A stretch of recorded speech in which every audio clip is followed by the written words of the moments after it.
Welcome back to our Shir in Lekutei Sichas. We are learning a Sicha in volume 19, Chelek Yutes, Parshas Eikev, the second Sicha, beginning on page 94. This is the Sicha on a Rashi, so I will give the background to the Pasuk and then proceed with the Pasuk and the Rashi on it. Parshas Eikev begins with several pieces of introduction. The first says that if you, Yidden, keep the mitzvahs which Hashem gave you, as a consequence of that, Hashem will bless you, and then the Pasuk enumerates different blessings which will flow as a consequence. Then the Pasuk goes on to say, do not fear the nations and the kings which inhabit the land of Canaan, which you are about to enter and conquer, because Hashem will deliver them in your hands miraculously even. It then goes on to say that when you enter the land and conquer it, do not covet the avodah zorah, the many idols which are found throughout the land. Don't get entrapped in the practice of avodah zorah. Don't covet the gold and the silver which adorn them. Don't take any for yourself home. Certainly don't worship them, because that will chas v'sholem lead to your downfall. Then comes the pasuk with which we are dealing. And the pasuk says, Kol mitzvah, all the mitzvah which I've commanded you, says Hashem, today you shall guard and do them, leman tichyun, so that you live, urevistem, and you increase, uvostem v'yirishtem es, and you will come and inherit this land which Hashem swore to give to your forefathers to give you. Rashi cites two words from the Pasuk and comments, Kol ha-mitzvah, all the commandments. And Rashi says first, Kip shutai, it means simply all the commandments.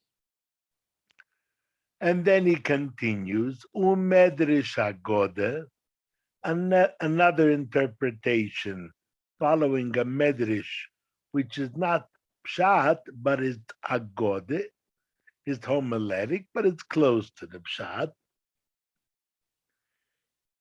Kol ha-mitzvah means the totality of the mitzvah. If you've begun a mitzvah, finish it. Because, says Rashi, the mitzvah is credited and attributed to the one who completes it. And then Rashi proceeds to prove this point that the mitzvah is credited to the one who completes it by bringing the example of Yosef's remains. Yosef asked his brothers to swear that when they leave Egypt, they will take his remains with them and rebury them in Eretz Yisrael. Now, when the time came to leave Egypt, it was Moshe Rabbeinu himself alone who took the remains of Egypt, of Yosef, out of Egypt with him. As the Pasuk says earlier in Parshas B'Shalach, Vayikach Moshe as Atzmois Yosef imoi. Moshe took the remains of Yosef with him. Rashi doesn't bring that Pasuk, I'm just filling it in. So we see that Moshe Rabbeinu alone was the one who attended to Yosef's remains. Nevertheless, when describing Yosef's reinterment in Eretz Yisrael, it says that Bnei Yisrael took Yosef's remains which they brought out of Egypt, and they buried them in Shechem. Why is it all attributed to Bnei Yisrael? Because Moshe Rabbeinu didn't manage to complete the job. After all, he didn't enter Eretz Yisrael, so he wasn't able to complete the task of reinterring Yosef's remains in Eretz Yisrael. Who did it? Bnei Yisrael. Therefore, the mitzvah is credited to them. Now, that's the Rashi. What does Rashi want? Why does he comment at all? And why is he not satisfied with the simple meaning of Kol HaMitzvah being all the commandments? He finds it necessary to quote a Medrash Haggadah, which he himself says is Medrash Haggadah. It's not Pshat. What is bothering Rashi? So the Meforshim on Rashi say that Rashi is bothered by a grammatical point. Ha-mitzvah is a singular, the commandment. Kol ha-mitzvah implies all the commandments. So which is it? Is it one or is it all? Therefore, it might seem that we're talking about a particular mitzvah. So Rashi says, no, kipshutoi. It means simply all the commandments, and sometimes the whole body of commandments is referred to in a singular form. Okay, so it means each and every commandment. But then why not say kol mitzvah, each and every mitzvah? Because Rashi is bothered by that, Rashi brings also the Medrash Haggadah, according to which we're actually referring to one single commandment, which a person began to fulfill, and the Torah is telling him, complete it. That's the way the Meforshim learn. But, said the Rebbe, if you look carefully at Rashi, you'll realize that this grammatical point is not what bothers Rashi. Because after all, this expression, kol ha-mitzvah, which if it were contradictory, Rashi would comment on it. It was already brought up twice in the Chumash before, and Rashi did not find it necessary to comment. Apparently, according to Rashi, it's quite common to refer to the entire body of the commandment as one unit. So why in the word kol ha-mitzvah in our parsha does Rashi find it more problematic that he has to comment at all and in fact bring a Medrash Haggadah?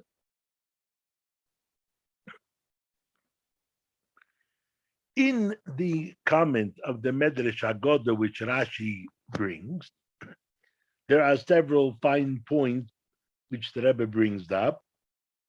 4 points. First of all, why does Rashi go to all the length of saying that you should complete the mitzvah because the mitzvah is credited to the one who finishes it? As far as explaining our postul kol ha-mitzvah, all that's necessary to say is that do the totality of the mitzvah which you've begun. Finish it. That's all Rashi needs to say. The idea that the mitzvah is credited to the one who finishes is not important, not relevant to explain our postul. If Rashi already finds it necessary, is it important here to bring a proof for the rule that the mitzvah is credited to the one who finishes it?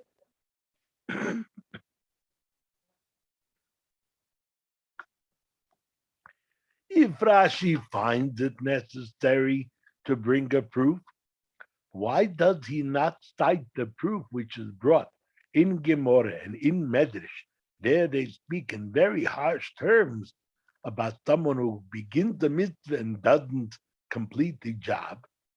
And they show that Yehuda, one of the 12 brothers, sons of Jacob, who began to rescue his brother Yosef when they threw Yosef into a pit out of their enmity for him.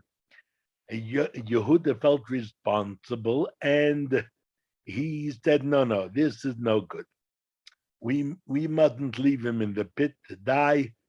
Let's take him out of the pit. So he began to rescue him, but he didn't finish the job because what happened next is that Yosef was sold into slavery. Why didn't he finish it and rescue him, bring him back home to his father? So what do we find happened to Yehuda? This is all the Gemara and Medrash. What happened to Yehuda? First of all, he lost his position, his standing among his brothers. The Pasuk says there in Pashas Vayeshev, Vayered Yehuda me'ez Eikov. Yehuda descended from his brothers. What does it mean he descended? So simply it means geographically he went south. But the Gemara comments that he went down from his prestige. He lost his standing. He was respected among his brothers, and now he was no longer respected. And that was a consequence of his starting a job and not finishing it. Even more, Yehuda lost two sons, Rahman al-Islam. He lost Eir and Oinon, his two sons. And that too is attributed by the Gemara and the Medrash to the fact that he didn't complete the job of rescuing Yosef. So that's a far more telling, potent point about the importance of finishing a mitzvah that one started than the one that Rashi brings. So why does Rashi ignore the proof that the Gemara and the Medrash bring and bring the proof from the remains of Yosef? Lastly, when Rashi brings the proof from reinterring Yosef's remains, he says that Moshe Rabbeinu didn't manage, lo he speak, he didn't manage to complete the job. What do you mean he didn't manage? Why is it important here why he didn't complete the job? The important thing is that he didn't. In fact, he didn't manage means it wasn't up to him. He wasn't able to complete the job because he never entered Eretz Yisrael. But why is that relevant as part of the proof of the importance of completing a mitzvah, or that the credit of a mitzvah is given to the one who completes it? Says the Rebbe, in order to understand all this, we have to place things in their context. Where are we now in the Chumash? At what point is this pasuk being said? Well, Moshe Rabbeinu began his speech from the beginning of Chumash Devorim, Eila Hadvorim Ashadibe Moshe. These are the words which Moshe said, and the pasuk says when he said them. He began on the first day of the 11th month, which means the first day of Shvat. Nisan is month number 1, Shvat is 11, and the first day of that month, Rosh Chodesh Shvat, is when Moshe Rabbeinu began. He passed away on the 7th of Adar, some 40 days later. So these words, which we're reading, Kol HaMitzvah in Parshas Eikev, were said on or close to Rosh Chodesh Shvat. So what Moshe Rabbeinu telling them? Do all the mitzvahs which I command you so that you may live and enter the land. What mitzvahs are they in a position to fulfill in that short time span. Certainly not the mitzvahs which belong to the land, they're not there yet. Also, not many of the mitzvahs which are done outside of the land, like Yom Tovim. There's no Yom Tovim between the beginning of Shvat and the 7th of Adar. So there's a small range of mitzvahs which they're able to fulfill during that time. So what's he referring to? So some Meforshim want to say, Kol ha-mitzvah means in fact the mitzvah which we just finished talking about. As I said before, immediately preceding our postuk is Moshe Rabbeinu's injunction that the people not get trapped in the sin of avodah zarah, that they destroy any idols that they encounter, that they not covet the finery, the adornments that are on the idols, and take them for themselves, and they not take anything home, but they should destroy it. That's the mitzvah which Moshe is talking about, the one which we just finished dealing with. That would make sense. Why doesn't Rashi learn that way? Says the Rebbe, because chronologically it doesn't fit. If we're dealing now with the period between Rosh Chodesh Adar Rosh Chodesh Shvat and Zayin Adar, those around 40 days, when they have not yet entered the land, how can Moshe be telling them this mitzvah, which I just finished talking to you about, namely the mitzvah of avodah zarah, which you should destroy when you enter and conquer the land? You shall not take anything for yourself. When does all that apply? Once they've entered and conquered. So how can Moshe be telling them, fulfill this mitzvah so that you will live and enter the land? Backwards. Therefore, Rashi doesn't want to learn like those Meforshim, because it's impossible that in the merit of the mitzvah, which they haven't done yet, which they would only do when they got into Eretz Yisrael, in the merit of that, they will live and enter Eretz Yisrael. At any rate, since we're dealing with this time frame between Rosh Chodesh Shvat and Zayin Adar, so what is this Kol HaMitzvah, all the mitzvahs which I command you, you shall keep? Which all the mitzvahs? We've ruled out that it might mean the mitzvah of avodah zarah. What does it refer to?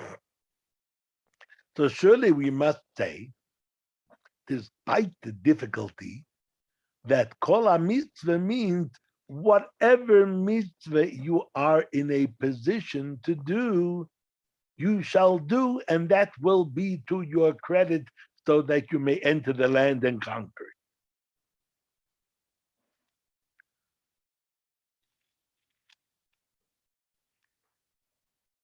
But it's difficult to learn that way, that kol ha-mitzvah means this narrow range.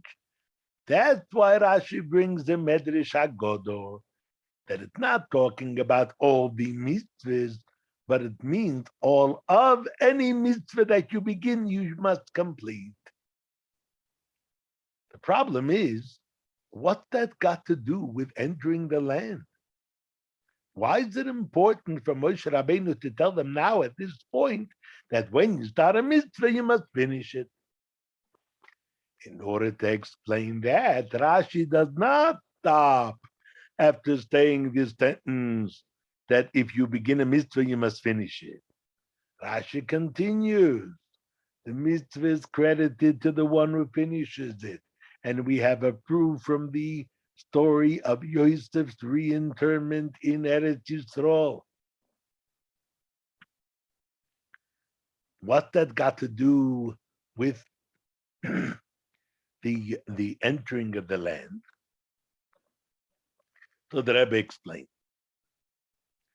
Eretz Yisrael was promised with an oath to our forefathers Avram, Yitzchak, and Yaakov that he would give the land to their descendants. So it was a foregone conclusion that the land would be given to Bnei Yisrael. But nevertheless, it still was dependent on the behavior of those who would actually enter and conquer the land. As we find that when Bnei Yisrael sinned in the story of the Meraglim and they rejected Eretz Yisrael, they said it's a bad idea to go there. They were not Zoiche, they didn't merit to enter the land. And the entry into Eretz Yisrael was delayed for 40 years. Only the next generation entered. So we see that it's dependent on the behavior of those who are actually about to enter and conquer. That's what Moshe Rabbeinu is telling them in this posuk. It's true that your fathers, the earlier generation, the ones who left Mitzrayim, did various mitzvahs, and surely that contributed to the merit by which we're all going into Eretz Yisrael. However, you must know that a mitzvah is attributed to the one who completes it. And therefore, it's up to you, this new generation, who were young when they left Mitzrayim, and therefore they were not part of the decree that they would die out in the desert. They're the ones who are about to enter Eretz Yisrael. And Moshe said to them, you do the mitzvahs, whatever you're able to do, and in that merit, you will also have the mitzvahs which your fathers did, which will be credited to you. Because mitzvahs are credited to those who complete them, and you are the generation who's completing it.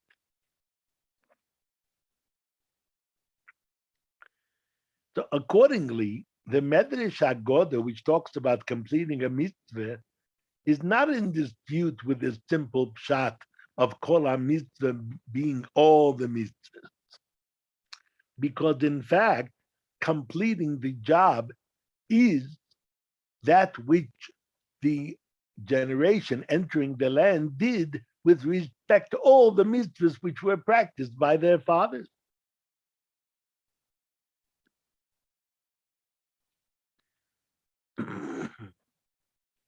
But now the question arises. I can understand that those who complained about Eretz Yisrael in the story of the spies, they rejected and spurned Eretz Yisrael. They said, we don't want to go there. And because of that, the entry into the land was delayed 40 years, an entire generation. So we can understand that their mitzvahs are credited to their children. Okay.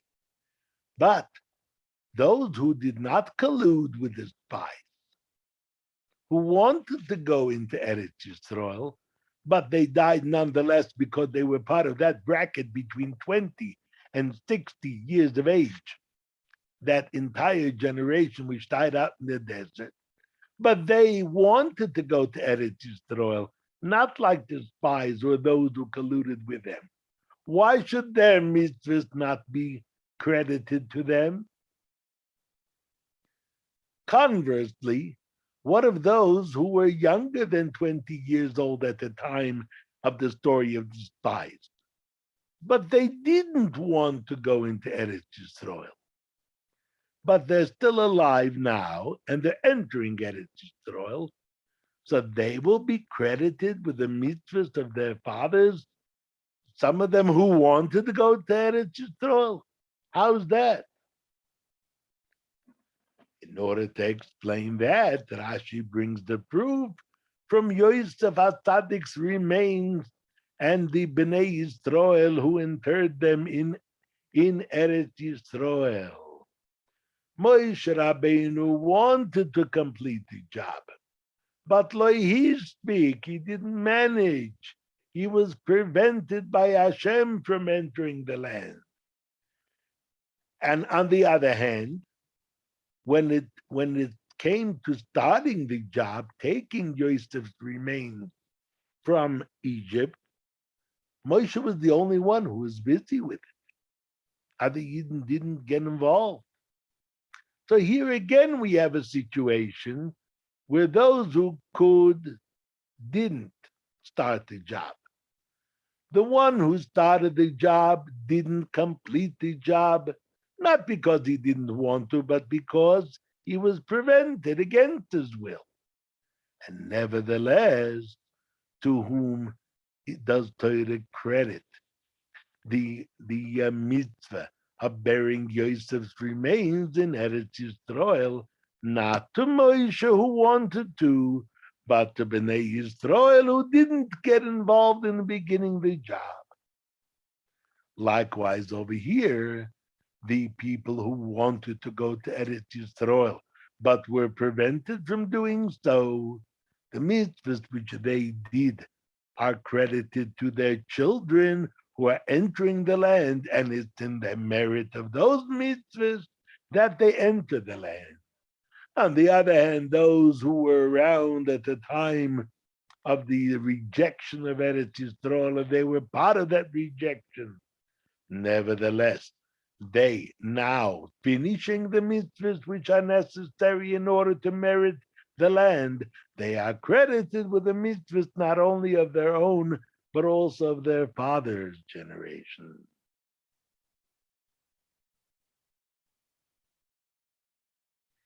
Now we understand why Rashi does not bring the proof from Yehuda, which the Medrash and the Gemara bring, because Rashi is not out to show the gravity of not finishing a mitzvah, starting and not finishing. That's not his point. Rashi wants to show that the mitzvah is credited to the one who finishes, even when the one who started it wanted to finish it, and the one who finished it didn't bother to get involved when it was started. Nevertheless, it's credited to the one who finishes. That we don't see from the story of Yehuda. That we see from the story of Yosef's remains being buried in Eretz Yisrael by Bnei Yisrael and not by Moshe.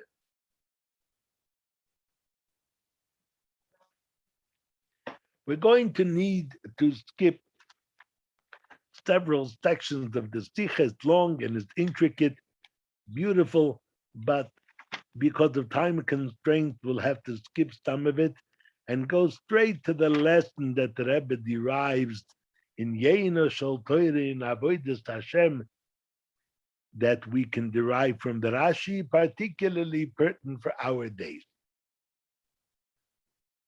This is the generation which, like those who entered the land, this is the generation which will see Moshiach, which will greet Moshiach. So to this generation it was said, although we are of much lesser stature in terms of Torah study, in terms of Avodas Hashem, mitzvahs, of much lesser stature than our forebears. Nevertheless, the credit for the mitzvahs of previous generation will be credited to us because we are finishing the job of those things which have to be done in order to bring Mashiach. And that gives us encouragement into each of us in order to increase in our dedication, in our perseverance in performing Torah mitzvahs in these last days of Golus. So that's for the generation as a whole. More particularly, the Baal Shem Tov said, in what will bring Mashiach, the famous meeting between the Baal Shem Tov and the Neshama of Mashiach, where the Baal Shem Tov asked, Simar, when will the Master come? And Mashiach answered, when your wellsprings, Baal Shem Tov, your teachings will be spread abroad. When Pnimius Torah, the teachings of Hasidus, will be spread abroad, that's when Mashiach will come. So what brings Mashiach is the spreading of wellsprings of Hasidus. So it could be that there's someone who was busy for decades in this job of spreading the wellsprings of Hasidus abroad. Now he figures, look, I've done my bit. Let someone else take over. I don't need to be involved as much anymore with that much impetus. Let somebody else do it. So, in case someone feels such a slackening in his work of Hapotzas Tamayonas, spreading the wellsprings of a Chassidus, here we have the lesson for such a person. If you've begun, finish. Because the credit is due to the one who finishes, and especially since you want to have all the broches and the bounty from Hashem, which He grants through the Rabbeim to those who engage in this task of spreading the wellsprings of Chassidus. So that will be credited to those who finish.